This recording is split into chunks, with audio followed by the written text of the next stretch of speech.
Welcome, Reanimated fans. This is H.A. Conrad coming to you with my intrepid co-host on the other coast, Stuart Tippin. Hello, Stuart. Hey, Jay. How's it going? All right. A little bit of work difficulties, so we've had to take a few breaks, so apologies for that. But we're back, and with 2 episodes strong to talk about, or week, as it may be, for Fear the Walking Dead. We're going to do a recap of JD and Mother, as they are entitled, and then... But before we get to that, we're going to chat about a little bit of news. There's some things coming out, and then certainly things that I think probably we will be reviewing later, and that may be pretty good because I have seen that there's actually like a 2-week lag, I think, between this last episode of Fear the Walking Dead and the next one. So that Is that so? That is, I believe, what they said. So we'll see what happens with that, if that's the case. Yeah, the next one is until June 6th. How bizarre. Yeah. So in any case, but we've got some things to keep us busy, and I think that probably in order, while we're waiting for the others to come out, is maybe to talk about Army of the Dead, since that's out and splashy and Heck yeah. whatnot. I haven't yet watched it. I know you have a little bit, and it's spectacular. I don't know what you want to say. Spectacular sums it up nicely. I had to stop last night around midnight because there was a scene that got a little too creepy for me. So I was like, you know what? I'm just going to watch this by the light of day. Really? Okay. You're not usually that squeamish, but okay. No, I'm a big lightweight. But in any case, we were just chatting about the fact that apparently Zack Snyder has a Zack Snyder cut of Sucker Punch coming out, which I think is a little weird. I think that was more of a, I don't know if that was clickbait, but I thought it did make me chuckle. Yeah, but I mean, he kind of does this for almost every film, and I guess my question is why, like, sort of, and they did this with Watchmen, and look, and obviously the insanely longer cut of the Justice League, but which I stand by as a better product than the original. I could not make it through, I will admit. But in any case, I just thought Sucker Punch was just a debacle. So in any case, I just don't know that I need to necessarily see that. But there it is. So he's out there making director's cuts or Snyder cuts left and right. And so there you have it. But we'll probably watch Army of the Dead, maybe for the next time. But I think we should. And honestly, I was tempted to even just text you and be like, "Hey, let's just skip the rest of Fear the Walking Dead," because I threatened that last time we podcasted. But I'm feeling it, man. I kind of want, let these guys do whatever they're gonna do, drive this IP into the ground, and we can move on to more enjoyable things. Well, I am, especially after these 2 episodes, I think I am maybe inclined to agree with you. But in our first news item, I was so excited to see this drop. I hadn't had any inkling of when it was going to be coming out, and so it's the Black Summer 2 or season 2 trailer dropped this week, and it looks like just as intense probably as the first season, maybe a slightly larger cast. It's definitely a different environment. Yeah, they're definitely on the planet Hoth in this one. Black Summer now with 100% more winter.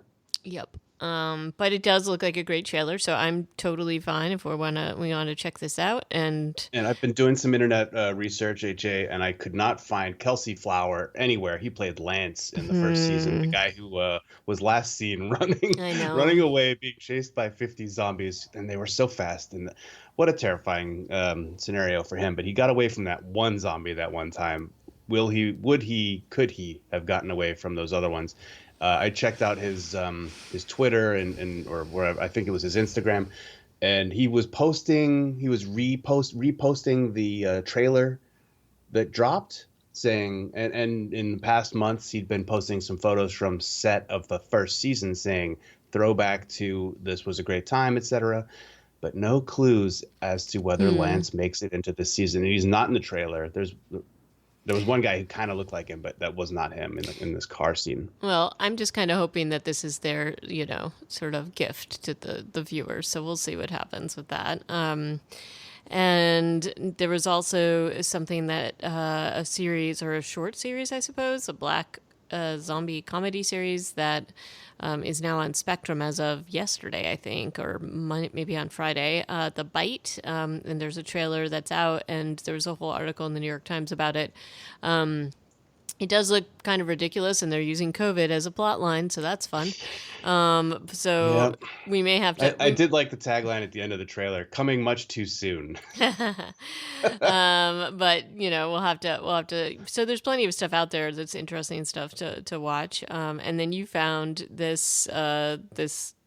Well, this is something I've been thinking about. There's so D&D, as regular listeners might know, is a thing that I'm into. So I've been I had a renaissance, a rebirth of playing Dungeons and Dragons in my adulthood.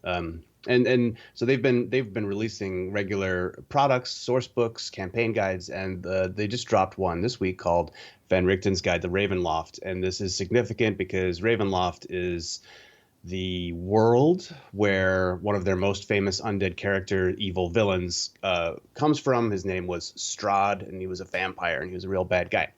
So now they've released this campaign guide, making it more simpler to create scary, gothic, horror campaigns for Dungeons and Dragons. And so this article from Screen Rant is how to make a zombie apocalypse campaign, and I think it's a really cool idea. Generally, zombies are not as scary in D&D as they are in zombie movies and books and the things that HA and I talk about, because they don't have a communicable bite in the fantasy version of zombies. They're just kind of reanimated corpses that you can kill. It takes longer and it's harder to kill them, but they're basically fairly easy monsters to kill in D&D, like level 2 or something. They're fairly low. But this campaign idea from Screen Rant details how you could make a more like traditional zombie movie style zombie apocalypse in D&D by making them communicable, making them a little stronger, and a few other ideas. And this new book from the Wizards of the Coast who make D&D just kind of makes that a little more possible. So it was a really cool little project. Well, let me know how that goes for you. And I don't know that I'm going to necessarily get there, but yeah, I'm just glad to see more horror in another genre that I enjoy. Just a quick COVID note. So, vaccinations continue. They're now pretty easy to get wherever you go. And the rates have dropped actually pretty low than they have been. I am curious to see if there is going to be a bit of a spike. And they had been seeing some in kids, and so that makes sense given that kids, but now 12 and older can be vaccinated, but those 12 and under are still not yet, it's not yet approved for them. So let's cross our fingers and hope that they drop again. They were pretty low last summer, but I think they are now at this point lower than they were even last summer, at least in New York. So I'm hoping for good news, bad news in other parts of the world, but I did see that the U.S. was sending vaccines into places that need them. So, I mean, let's just hope for the best, honestly, but it is, like, if you still look at India, the numbers are insane and disheartening, and probably a lot more, because I just don't know that their ability to test that dense of a population is there. But and their vaccination rate is like 2% or something. Yeah, it's really low. It's pretty low. Some of that is access to vaccines, though. So, like, they just don't have them. So there's that issue too. So, well, and yet they're like the world's leading producer of vaccines. Right. So that is somewhat horrible. So in any case, still watching that. I don't want to get too into the weeds in this, since we've talked about it quite a bit, and I don't know that there's a ton of new information to add. I would say here in New York, since I don't know, what do you think about the whole CDC unmasking guidelines? Like, I do, basically what they were saying is that they thought that by saying this, it would encourage more people to get vaccinated. But what I have more been seeing is that it has given sort of license, or people just are like, oh, well, now I just have to go without mask, whether I'm vaccinated or no. And that's kind of rough. So I don't know. But it's definitely been that way here. Although, again, our neighborhood is a bit more cautious than others. So you're still seeing stuff a little bit more out in public, and when people are not masked, they're kind of still trying to stay away from each other. But what are you seeing out on the West Coast? Businesses are still being very cautious. Yeah, Masks same. are required, and actually, the CDPH, the California Department of Public Health, has said we're not going to do what the CDC is doing. We're going to stay with our mask mandate until June 15th. And June 15th is this like magical date in California when we're suddenly going to be like out of COVID. And a lot of skeptics are pointing to the fact that our governor is up for a recall, and the date might be linked to that, and blah blah blah blah. But so June 15th, let's talk about it again. I'll let you know if I have to wear a mask or Well, not. I can share just a thing that happened this morning just while going. I've been frequenting a coffee shop, and part of why I've been frequenting is because they clearly do care about their staff, and the guidelines that they've put in place is meant to keep both customers and staff safe. And so they have a rule that, and most businesses here are doing the masking, like you're not supposed to go into places without masks. So that's continued to be the case. Yeah. And they have a rule that like basically, you're only like 3 people are allowed in at a time, and you've got, and everybody needs to be masked. And so I was waiting for my order today, and a guy walks in, and one of the baristas said, "Hey, you need a mask," because he didn't have one on. And he said, "I'd prefer not to." And it's something that doesn't normally happen in that I have not seen. And so I was a little, I was kind of ready to basically jump in, because I just think it's pretty unfair to because it's more the baristas that are at risk for, the air that's in the enclosed space and that kind of thing, versus the people who are kind of in and out of there. And the barista handled it very well, but kindly, and not in any kind of a negative way, and just said, well, that's the rule, and if you don't want to put it on, you can step outside. And so he did put it on, but he was grumbling the whole time, and that's just kind of strange to me, because I just personally think it's not fair to the people that have to work in those conditions, and they honestly are not paid enough. So to have to deal with that risk. So it was a little disheartening to see that. But I was impressed by how it was handled. So I think there's that businesses too. are going to be holding the line for a while, Yeah. into the future. But that's all I have for that. And then did you have anything else to Yeah, add in? I have video game, and in addition to D&D news, it's a video game news week. HA, I know you're always excited about these Oh, because I am. it's just a chance for me to monologue for a couple of seconds. Days Gone was a game that we have spoken about, is a game that we have spoken about on this podcast years ago. And I used to bemoan, I think even recently, that it was a PlayStation exclusive, that I was never going to get a chance to play it. This was the biker, like a kind of a outlaw Sons of Anarchy style biker in the zombie apocalypse. We watched a trailer for this game. It had like a mob sort of swarm mechanic, a la World War Z the movie. And I watched these trailers and thought this is a game that I would like to play, but I never could. And then the game was released on PC, kind of very much without fanfare last week, and I've been playing it, and it is just as fun as I thought it would be. And the character design is really good. The story has been decent and interesting. It's not, the developers were always quite adamant that this is not a zombie game. It's about like people who are sick, and they're called freaks. If that makes it better, I don't know. But they're basically zombie. I mean, I don't know what the transmission situation is in this game, but it's a fun game. It's on PC now. I don't know if it's going to go to Xbox too, but it's been a lot of fun, and I'm glad that it finally made the jump from PlayStation to a wider audience. So I guess that's the end of that. I'm a little bit obsessed. I've been playing it a fair amount. Well, that's you just good. can't play it around my kids. It's super gory and Yeah. disturbing. In fact, I was just riding the motor. I was in a scene with I think I was looking with a flashlight through some woods at night. And my daughter comes in and says, "Daddy, when you're done playing this creepy game, can you help me with some coloring?" I was like, "Yes, dear. I absolutely." She's 4, and Did she actually say creepy game? Because that's pretty yeah. awesome. She said, "When you're done with this creepy game." It's like, wow. Good vocab. Calling me out. Isn't it great when they do that? Absolutely. But well, you know why I don't do this. Is the problem is that I know myself, and if I go down this rabbit hole, I'm never coming out, and that's just not a good thing. So this is why I don't do the game. So I'm happy that you do enjoy it, and that you have the willpower to not be on it all the time like I would be.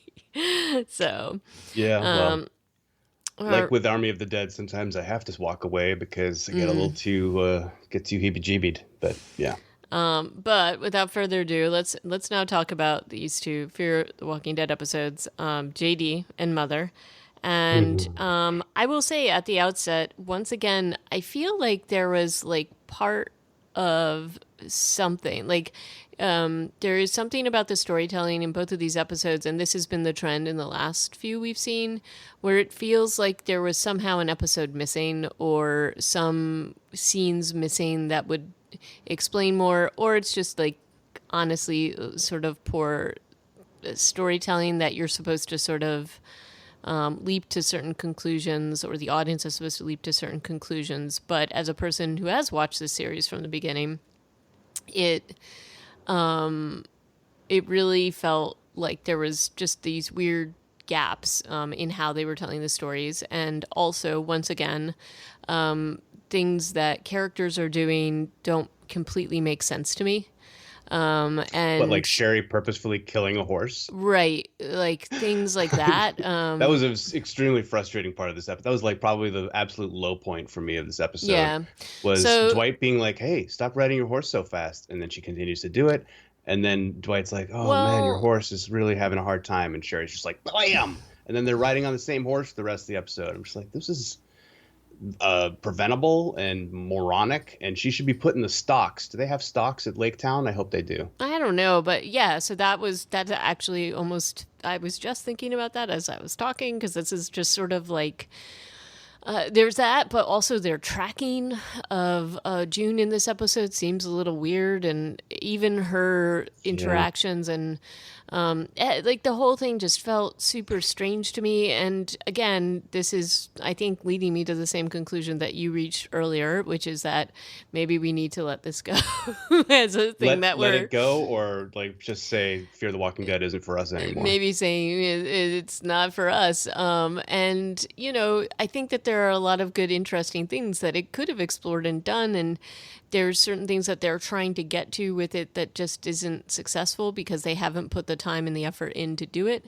And again, this is just one of the problems, I think, with the show and honestly with these showrunners. So sorry, but that's just the way I feel about it. So, highlight for this episode is almost certainly Keith Carradine, Oh, yeah. and the oh my God, the symbology here of bringing in another Deadwood actor, not only a Deadwood actor, but a Deadwood actor who played Wild Bill Hickok, I who was know. killed on the show by John Dory himself. I Yes. don't remember that guy's name, but there was a whole song about him, wasn't there? Yes. But Garrett Dillahunt's character in Deadwood killed Keith Carradine's character, and here they are. Well, John's not on the show, or Garrett Dillahunt's not on the show, but Keith Carradine is now playing his dad. And oh my gosh, this, I don't know if there is actual symbolism here, Well, I but I think was putting it on, I felt that too, and that's the thing. And I think that's part of what's so frustrating is that he's an incredible actor, Yeah. Oh, just like and so Garrett, is just Jenna like Elfman, yeah, man. and Jenna Like, Elfman is, and they are trying really hard.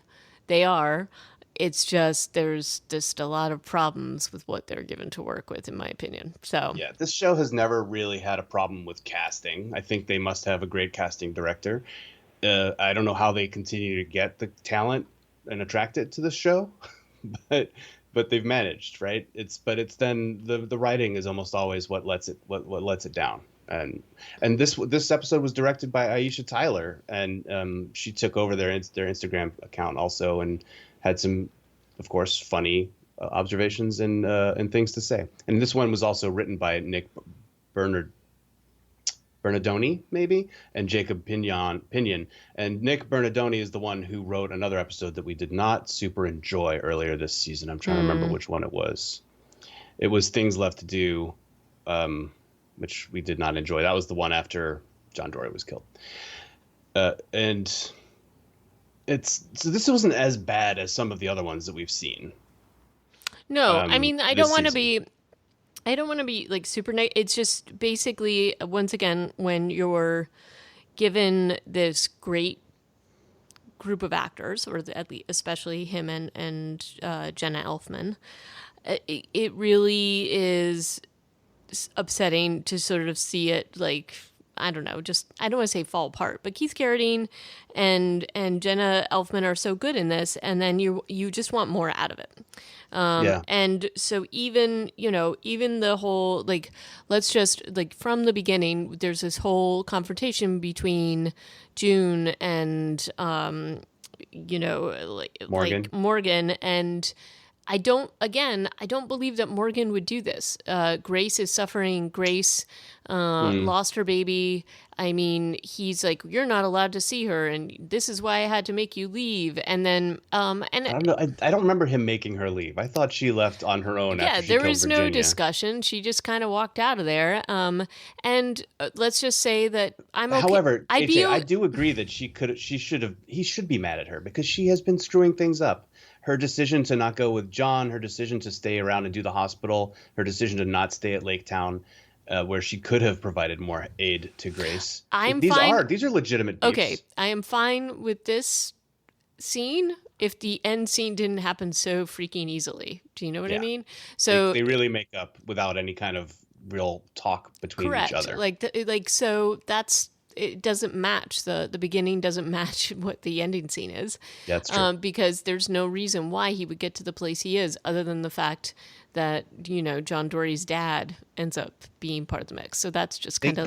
They kind of imply that Grace has been asking to talk to June, I guess, because he's like, do you remember when I said you couldn't talk to her and that it wasn't going to help? And then Grace is in the background. And he's like, maybe you could talk to her. Yeah. It's really weird. I don't know. I agree, though. There's not enough there to really have that makeup scene be as heartfelt and happy as it seemed to be. But anyway, so June goes off on some kind of a walkabout. And she basically is now like, okay, I'm going to figure out this doomsday cult thing because, I'm not any use in this settlement.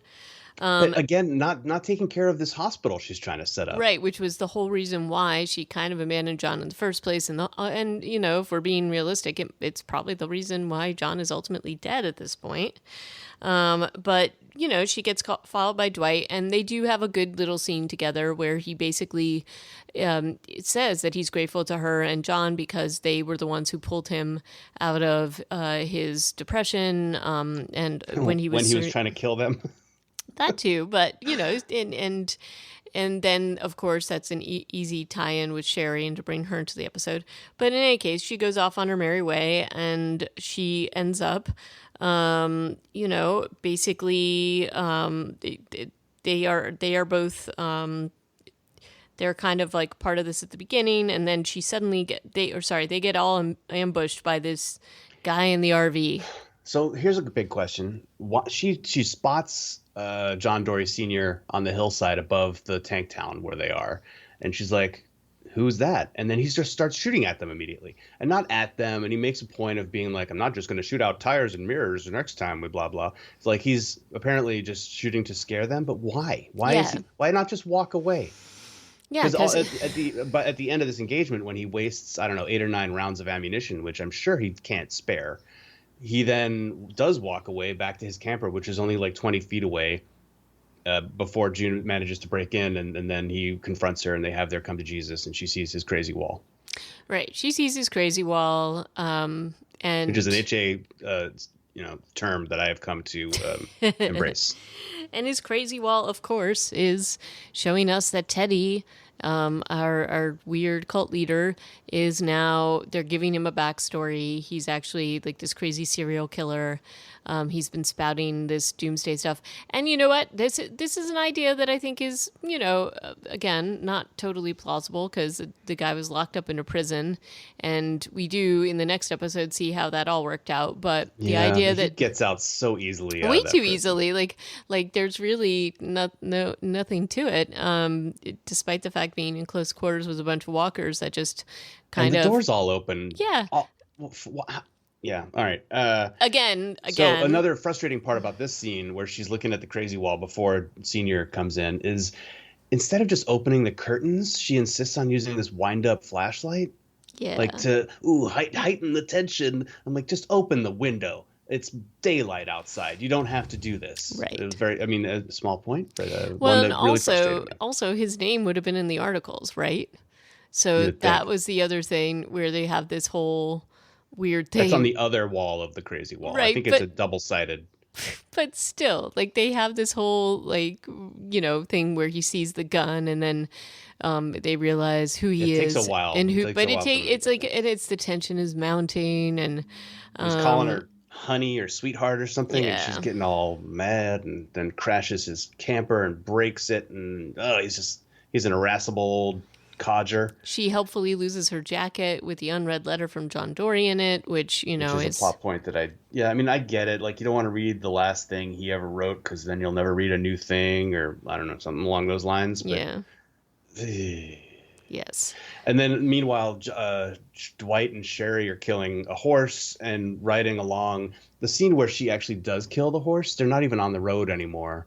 And this is before they reach the camper. So I don't know. The camper never went off road. So I'm not sure why they weren't just riding along the road during that scene, except that maybe there's no reason I could think of. But if you're tracking and they find a jacket, they find a empty can of gasoline, before they get to the camper, but they're doing this off-road part for a little while. It's Right. a small inconsistency, but I'm just like, guys, this is not that complicated. Somebody has to be there thinking about continuity. Right. And it just was, it bothered me. So I can't imagine it wouldn't bother everybody. And then, I mean, I do think that they at least make an effort to deal with some of the problems we had with the Sherry story before, which was that, she seems really weirdly focused about, killing Virginia, and now it's like other stuff. And then she's like, okay, I'm going to go back and deal with the person that caused all of this. I'm going to go back and kill Negan. But again, like there's just they haven't done enough to develop her character for you to even care enough that she's going to go and do this. And, despite the fact that Dwight had been looking for her all of that time, I don't feel like there's enough skin in the game where you care about what happens between these two characters. Again, I love Dwight. I think he's a great character, and this is, I think, some chance of resolving those strange things that we couldn't figure out why they decided to go that path in the first place with the Sherry and Dwight relationship. But it's just not enough, because I still don't care. I still don't care what happens to her. They do the whole weird thing with the horse with no real explanation about why she's being like so like. And again, despite the fact that she's looking for gas for the MRAP, or she's looking for gas to be able to get back to Negan or whatever. Like horses are still precious resources, and for her to just ride this thing to death for no reason, which really there was no reason, just felt ridiculous and like kind of like blind filler in this. I don't know. So there was. I really hope that there's a scene in some future episode at Lake Town where Morgan's like, Sherry, for killing the horse, I'm going to cut off your hand or something. Yeah, something. Like, there has to be a price paid for that, honestly. And I do get like that they didn't want to just bring Sherry back on the show and have it just be like, oh, everything's great, we're together again, and there's no damage or trauma. Like, great, she's traumatized, but I just feel like my issue has been how unlikable her character is.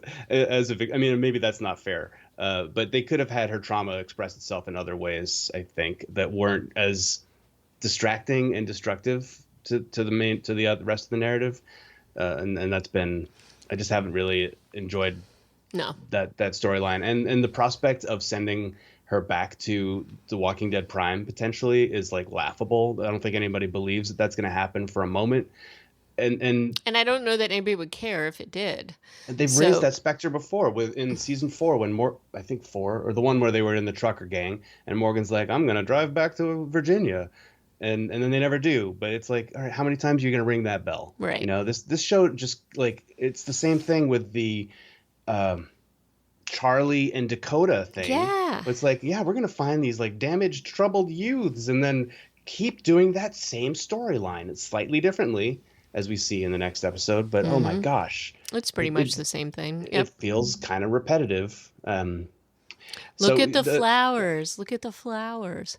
That's all I have to say about that storyline, because that's kind of the same storyline, right?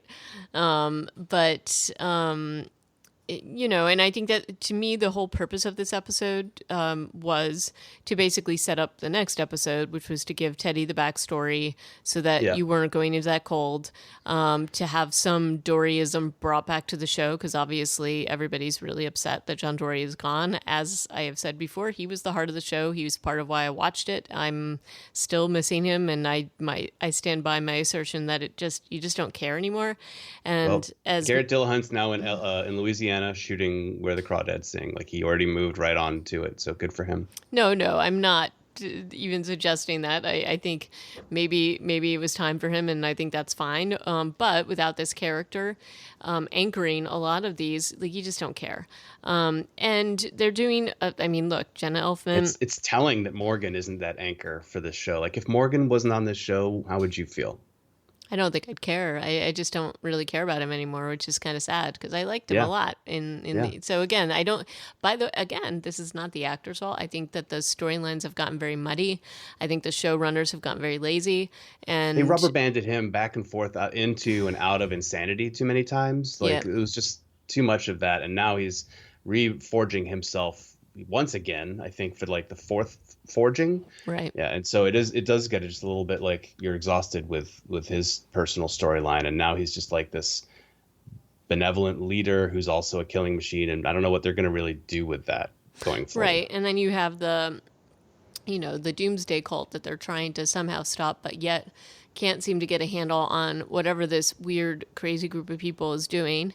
And, they're trying to linchpin in this Teddy character where it's just, I don't know that people would be following him, maybe a few people, but not enough to keep people in line when you have so much energy that's got to be put into keeping people fed, keeping people in line. It just doesn't work. And especially if it's people that are particularly vulnerable, I don't know that you're going to have this much solidarity, and even more questions after the next episode about how that is supposed to work. So a lot of the plot, well, it kind of ends up in this episode that they're trying to find Virginia's second in command, Hill, who was kind of a jerk a lot when that community was up and running. And he's been hiding out at Junior's cabin. And when Senior finds him, the only information they get out of Hill is Teddy wants to kill everybody. Yeah. And that's it. And that's it. And this is like the whole journey is that now we're going to get Hill. We're going to question him about this Teddy guy and what they're up to. And he knows nothing.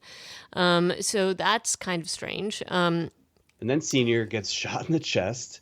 June patches him up. There's a cut to the next scene. And he's up and walking around. And he's had a gut shot, And I knew that they were setting this up because of so June mentions that she doesn't want to go back to the cabin because there's all these supplies laid out for her to save John, and she wasn't able to do that. And I said, oh, Lord, are they going to have her save his dad? And yes, that's exactly what they did. Genius. And they did do, a whole goodbye scene to John Dory, which we didn't really get before, which I think was nice. And we have some resolution there, at least for his dad and with her. I don't know that John would have had the forethought to write so many things that would have resolved things so well for her and his dad, but he did. And then also, by happenstance, Sherry and Dwight are reunited, and as a couple because of the things that John Dory did said in this letter. So, So it wasn't Athena after all. Yeah. So it was John Dory who was the glue that keeps the community together. We do find out that basically the cult leader is exactly what we think. He was spouting off stuff long ago. This is the whole reason. Teddy is, in fact, the whole reason that the father sort of abandoned his family was because he planted evidence to put him in jail. And John Dory had talked about that too. And so, they kind of close the loop on that piece, but make it, so that it's all about Teddy. And again, it just felt very disjointed. I don't really care that Sherry's staying or that she and Dwight are together. I think it was kind of hoping that they were going to ride off into the sunset, but they were at Lake Town when June and Senior got there. So Yeah. So, and I will say that the whole sort of scenario of John Dory's dad popping up from nowhere, that he's in this world, that he's been sort of here in this area, where John never ever ran across him and he never ran across John, Yeah. feels quite unlikely to me. So much so that again, initially I was like, is this another weird dream episode, or is this like a fantasy of June's? Like I And thought now they, they've missed each other by like days, when yeah. John's exit versus Senior's entry. It's like it couldn't have been more than a week, it feels And it like. felt so. I will say, initially, when this whole ambush scene happened, I had a thought that maybe they were doing the June is going crazy kind of a thing, and this is her way of coping with John's death. I even like I was convinced that maybe at the end it wouldn't even be, John Dory Sr. wouldn't even be in existence or something like that. That this was just a figment, but that's not what it turns out to be the case. But my mind went there just because it seemed like such an unlikely scenario that this character would appear at this particular time. So, which I think said something about the storytelling. But in any case, they wrapped this up in a nice little package where they're all saying goodbye to John. And we've got June making up with Morgan with no sort of real reason for making up other than that Grace, I guess, wants to talk to her. And then, they basically, John Dory, there's now another Dory in the camp. Like, so John Dory's dad is going to stay there. And I know everything there is to know about Teddy. Yep. And I'm gonna help. And yeah, Yeah. thanks. Yeah. So you've got that. That's the end of that episode, and that brings us to Mother, Right. directed by Janice Cook and written by Channing Powell, Alex Delisle, and that's airing tonight. And this episode is a very Alicia-heavy episode. There is a twist in this one, in the reintroduction of some characters we haven't seen since season 4, but also it was a very anticlimactic twist, I would say. I went back and watched season 4, episode 8, which is the last time we saw any of these people. I didn't watch the whole thing, but I tried to watch the last 15 minutes, but I don't know if you remember how painful that episode was to watch. That's the Madison exit scene episode. Yep. It's pretty rough. It's all Althea video recounting, all slow motion and sad classical music played over a lot of flames, and oh god, it was really just so painful to watch. And they don't really clarify whether Cole and the rest of the people fleeing the stadium survived, but they never say either way. Right. They just disappear and reappear here. And then the other part of this, which, based on what Cole is saying to Alicia, I think this was a setup also maybe with Teddy. I think maybe they are part of his cult, because he starts to tell Alicia to let go. So before she kills him. So I don't know if this was an elaborate plan by Teddy too. Maybe I'm reading too much into that. Well, too much just happens to go Teddy's way. It's like effortless. He just drives out into the countryside and everything happens for him. It feels like a big setup. Again, it wouldn't surprise me if it wasn't, because this is just how it's been going, but it feels like a setup to me. So basically, they're trying to brainwash Alicia he is trying to brainwash her. They lock her in a room, just keep putting on like a recording of him saying all his weird stuff. His sort of main follower is not happy about it, because I think Riley, because he feels like Alicia's somehow either a threat to Teddy, but also I think it's more that she's taking the favorite place and he can see that, or something like that. Riley is, yeah, he's an odd choice for lead disciple, because he does question him all the time, and Teddy gets kind of pissed off about it. Yeah. But then when Alicia is questioning him, he's like, "Oh, Mother used to question me too," and he's like happy about it. So I'm like, right. Which one do you actually like, Teddy? Pick one, because it seems like you kind of treat Riley like garbage.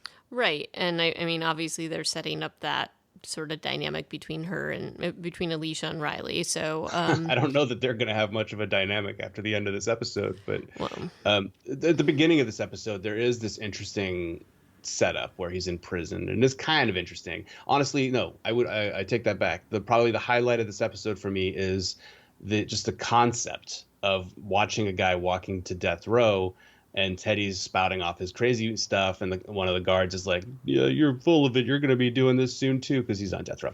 Mm-hmm. But they're walking a guy to death row, and on the radio, on the TV in Teddy's cell, you've heard that zombie apocalypse has begun, and so you're just like, "Oh, this isn't going to go the way you think."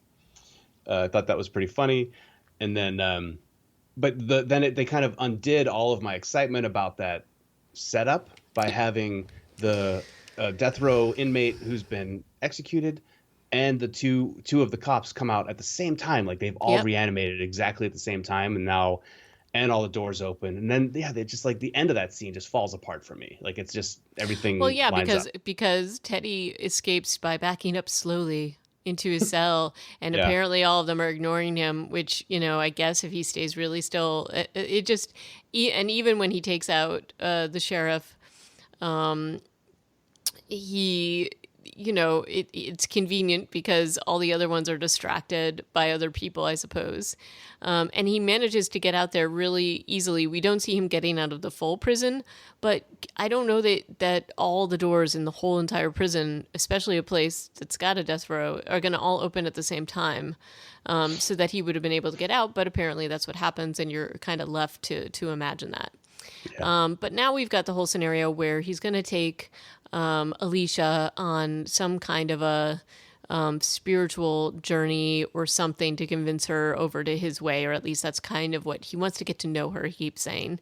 And he's chosen her already, effectively. For what he does for her at the end of this episode, he has chosen her long before. Even maybe like as soon as she is left behind after burning down the holding. It's such a right. I don't know, snap judgment. Yeah, and conveniently, right when he and Alicia are about to leave, Dakota makes an appearance randomly. She and Alicia conveniently have a moment to chat about why Alicia hates Dakota, and Dakota feels like Alicia should give her a chance. And such deja vu. It's just, come on. It was Alicia and Charlie were stuck in that house during the hurricane. It's it's the same thing. It's almost the same thing, except Teddy's there too, and there isn't a hurricane. Maybe he's the hurricane, but it's so much of the same stuff that I'm just like, I don't know. I've stopped watching the after show explications by the showrunners because I just found them to be like making up a bunch of BS. So I don't know if they addressed it. I also don't care enough, which is also probably part of the issue. This is really a bad sign. I'm wondering, is this the show, or have we just become super biased in the way that, I am curious if we have become unreasonably biased against this show. Maybe we have, but if that's the case, I don't know. I can take a lot, and I can also understand, because look, I have noticed with a lot of these episodes, especially those during COVID times, it's clear to me that they are filming under certain restrictions. There's only a specific number of people on set.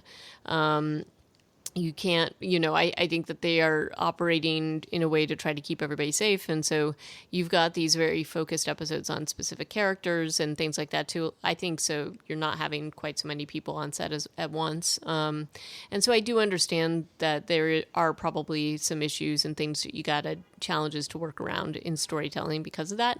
However, I do think that this just all, to me, feels very sloppy and just boring. Because now we've got Teddy, who's inexplicably really running well, this crazy doomsday cult.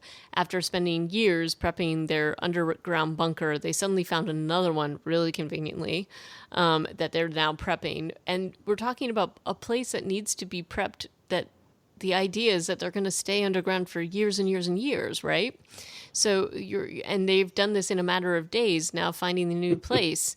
And so it's just a little bit too convenient to me, and maybe I should just go along for the ride and just not care as much, but it just doesn't make sense to me. And then you've got him going on this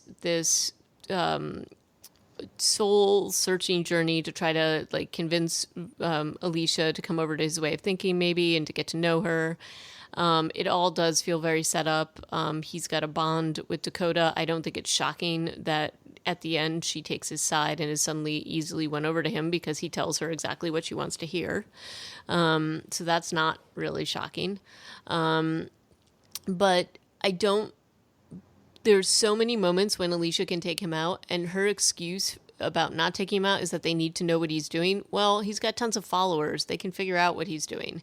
They know vaguely some things that he's doing because, they've heard enough that they have some idea that it's got to be some kind of big plan to kill everybody, which, But the showrunners reward her for this long con, if you want to call it that, because it was really obvious what she was doing, by letting her make this radio call. Right. And then you can see in the coming next week scenes that Morgan and other people are going to show up and there'll be a standoff or some sort of fight at the end. So they are letting her get away with this, and they are letting Teddy give up his secret plan, which is what was kind of there to make it work, the fact that it wasn't. And he also gives it up. He also gives it up pretty easily, ultimately. And there's just all these little teases, like, "Oh, I'm not going to tell you." Oh, and I'm gonna we're all gonna have to start over. And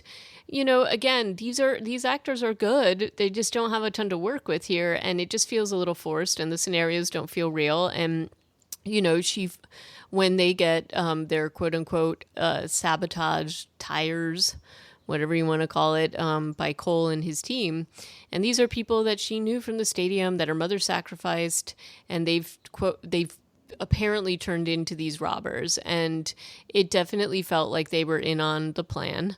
Cole gives up his gun to Alicia way too easily if they were these hard-bitten criminals. And that made zero sense. There's just these weird things that don't make sense. And then ultimately, the whole test is that she's going to take out these people that she knew because they've turned bad. And she even says, "Oh, we've got to take out these bad people, not everybody." And you've got the weird delight of Teddy. And we know he's crazy. I don't think it's a shock that he kills his mother. And then the whole thing, the reason why this whole episode is called Mother is that there's this tie between what he's trying to do about his mother and Alicia's mother and Dakota's mother, that they're trying to give them some kind of a common ground, and that they're all informed by what had happened to their mothers. And in the case of Teddy, he killed his own mother and somehow has made it okay if you believe anything that he's saying at this point. He's lying nonstop. Yeah. I will say, the attempt to bring Cole back in and the others, even though they had only a couple lines in season 4, but Cole was Strand's boyfriend, and there was a whole a whole episode where he and Strand went off to do a mission together, and Strand tries to persuade him to leave the group and come off with him, and Cole's like, "No, that's immoral." But so we're supposed to feel, and Alicia is clearly like, "Oh my gosh, Cole, you're alive. The others, they're alive too. Oh my gosh, that's so great." But they were, in season 4, episode 8, they were super pissed that all those people abandoned Madison inside the stadium and made a run for it. And that Madison then sacrificed herself to save, well, in theory, they didn't really address what happened to the caravan because it was terribly written. But Madison killed herself to bring the zombies away from Alicia, Strand, blah, blah, and the other. They're like that core. In theory, also the caravan, but like I said, they never went back to it. But they were mad at them. They were like, they didn't believe in my mother's vision. Yep. And so I'm like, why wouldn't you mention that? That's a Chambliss and Goldberg story element. Why wouldn't you say, why did you leave the stadium? The walls would have held. My mother didn't have to kill herself. Something. They just don't close that loop. No, and it's quite frustrating. And so, as I said, it felt like there were pieces of this that were missing. There were storytelling parts that felt like it could have been somehow tied together a little bit better. But it leaves you just kind of questioning where they're going with this. And then even the decision at the end, and again, you've got the conflict between Riley and Alicia, and he's like, "Oh, you're going to keep her alive," and all this other stuff. And that it's just sort of this ridiculous leap that Teddy would be so on board with Alicia, having really not knowing that much about her other than these weird moments, and kind of pushing her into this thing where she's going to kill Cole. And then the big twist at the end is that he's viewing her as a savior, that he intends to not just, he's locking her underneath with everybody. And I think the intention is to kill everybody with him above ground too, like himself and Dakota. everybody. So Dakota, and he deliberately tells Dakota to wait outside. So there's that. And well, she's basically a child soldier at this point. She's just point and shoot. That's fine. If that's how she goes out, that's great. I do think she needs to die though this season. Yeah, there's no redemptive arc for her, because if they give her one, I will seriously lose it. Me too. So that's where they kind of leave it, and then we saw the trailer for next week, which is the big, I would assume, the big standoff. And the next episode's named USS Pennsylvania, which does seem to suggest that they're going to get to the submarine, which is finally mentioned. I don't know how this storyline, maybe it was like people considered to be obvious because those guys in episode 1 were standing next to a boat, but I didn't feel like you could tell what kind of boat it was. Right. But yeah, now we know, and now Strand at least got the message. And people say, "Oh, he's not going to do anything about it." Dakota says, "But yeah, there's 2 episodes left of the season, and I can't wait."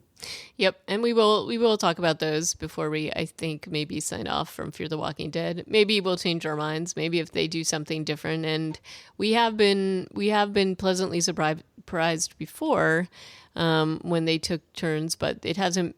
It's been a while, so let's see what happens. I'm trying to remember a standout good episode from this season. Yeah. So anyway, we will. The door was okay. Yeah.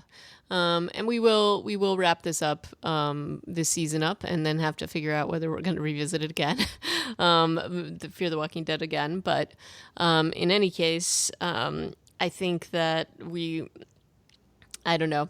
I'm just curious to see what they do with it. It's just so ridiculous at this point that I'm expecting more ridiculousness to wrap out the season. But we will be talking about Army of the Dead next time. If you can bring yourself to watch the rest of it, Stuart. I can't. I think so. I have to start it, but I think that this is definitely a good popcorn, spectacular, crazy zombie film to kick off the summer appropriately. So we will be talking about that next time. If you have any comments about Fear the Walking Dead, if you think that we are being biased and maybe unfair, or if you agree with us, we'd love to hear from you. Just send us an email, reanimatedpodcast@gmail.com. You can tweet at us, reanimatedpcast, or you can leave a note on our site, which is reanimatedpodcast.com. Yeah. And I if I do want to like temper, not really, because I am feeling these feelings. These are real feelings I'm feeling about this show, that I think it's bad and it's like almost gone over the edge. But I don't want to poison the well, I guess. No, if others are enjoying it, I'd like to hear it, because I just want to hear the thought process. And one thing that does occur to me is that this is, I don't know, maybe the way that they are telling it is supposed to be ridiculous and spectacular, and maybe that's where we're going from here. Maybe it is supposed to feel a little bit disjointed, and that's the decision that they've made with this particular show. But definitely always like to hear other opinions about it. So certainly give us your thoughts. And as always, thank you for listening. And until next time, ciao. All right. Thank you. And bye.